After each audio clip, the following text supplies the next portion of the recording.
Hi there. Some nouns like people, public, police, cattle, majority, they look singular but they always take plural verbs.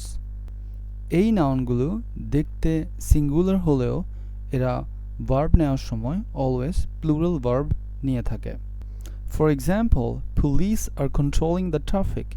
Police traffic নিয়ন্ত্রণ করছে। People have to obey the rules. মানুষকে নিয়ম মেনে চলতে হয়।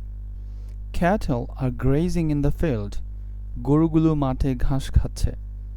The public are angry about traffic jams. জনসাধারণ যানজট নিয়ে ক্ষুব্ধ। The majority are supporting the decision.